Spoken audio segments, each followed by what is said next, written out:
are multiple talents and there are multiple temperaments, and that's where the Big Five model comes in. So people differ in extroversion, and extroverts are more likely to be good at sales jobs. People differ in negative emotionality, despite what the California Labor Board ruled yesterday. People differ in sensitivity to negative emotion. Women are more sensitive on average to negative emotion than men, and the effect size of that is something like if you took a random woman and a random man out of the population and you had to lay a bet on who had higher levels of anxiety and emotional pain, and you bet that it was the woman, you'd be right 60% of the time.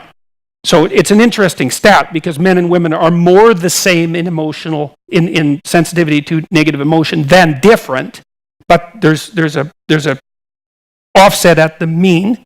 And what that also means is that if you took the top 100 people, top 1 in 100 people who are the most sensitive to negative emotion, they'd almost all be women. Now, you see the inverse of that in some sense with regards to criminality. So males are more aggressive than females, and it's about the same difference. If you take a random woman and a random man out of the population, you had to bet on who was the most aggressive. If you bet it was the man, you'd be right 60% of the time, which isn't that much of the time, right? It's deviation from 50-50, but it's not 90-10. It's just 60-40. But if you take the 1 in 100 persons who's most aggressive, and that's the person you throw in prison, by the way, they're all men. 9 out of 10 of them are men. And so one of the things, and this goes to the complexity argument that you were talking about earlier, that it's hard for people to have a multivariate discussion because we like to collapse things into single causes. But it's also hard for people to understand the statistical reality of distributions, because you can have two distributions that almost entirely overlap and have walloping differences at the tails. Yep. And the tails are where all the action is. Like, who cares how aggressive you are? As long as you don't shoot or stab someone, you get to be aggressive. But if you're so aggressive that you shoot or stab someone, then you end up in prison, and you're the person that we're concerned with. And maybe that's 1% of the population. It's like, yeah, well, they're all men. And you see, this happens in less dramatic form, too, when you look at phenomena like career selection. So there's just a data set released the other day, and this is the first time I'd seen this, showing quite clearly that this is a remarkable finding, and it builds on some earlier research, which the California Labor Board also decided was pseudoscience, which is absolutely 100% not pseudoscience. That is so wrong. No serious scientists debate the data that I'm describing. That nobody has debated it since like 1990. So it's very well settled science.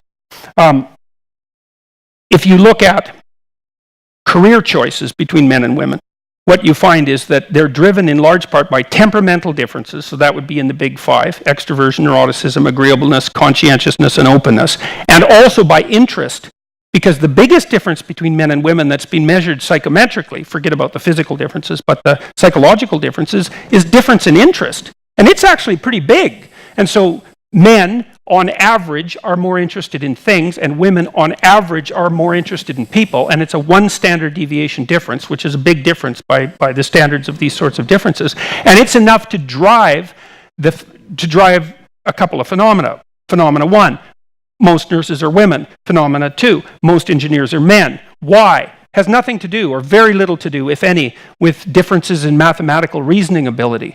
And I mean, that's been tracked too. So if you take junior high kids, men and women, girls and boys, and you take only those who are off the charts in terms of their mathematical interest, the gender difference isn't that great. There's a tiny edge for boys, but not much. And it's even disputable whether that edge exists. So let's assume it doesn't, for the sake of argument. If you track those kids across time, what you find is a disproportionate number of the men go into the STEM fields and hardly any of the women. And the reason is they're good at it, but they're not interested in it. So and then you might think, well, that's sociocultural, right? We could change that. It's like, no, sorry, research has already been done. So imagine you could rank order countries by how gender neutral their socioeconomic policies were. And then you put the Scandinavian countries at the top for obvious reasons, because they've been pushing that for like 4 decades, and have made a lot of progress with it. The biggest differences in temperament and interest in the world between men and women are in the Scandinavian countries. And the data now have revealed that there's a correlation between how gender neutral the country is and how big the differences are between the men and women, and the difference is positive, not negative. And then you think, well, is that reliable science? Or are the right-wing conservatives driving this scientific agenda? And the answer to that is, there are no right-wing conservatives in psychology. There are none. I'm dead serious, man. I'm dead serious about that. So here's why this research is reliable. It's because the research is reliable because the people who generated the findings hated them. They hated the findings. They were completely biased in the other direction because everyone was hoping, everyone who's a social scientist was hoping that as you flattened out the gender differences in the sociological landscape, you would decrease the personality differences, the individual differences, and that's not what happened. You maximize them instead. It's like, that wasn't what we expected. And believe me, people just didn't run to the publisher and publish these data sets. They were shocked by them. And so they replicated them, and these have been replicated across samples of tens of thousands of people and dozens of countries. It's extraordinarily reliable. It is, as far as I'm concerned, apart from the hard biological end of psychology, where there's some unbelievably solid work done, it's the most solid social science that exists, as far as I can tell, the psychometric data. And the reason I think that is when I was starting my career, I was looking for the most solid data, because one of the things I wanted to do was learn how to predict how people's lives transformed and changed and across time and what sort of level of achievement they managed. So I was looking for the most reliable and valid measures.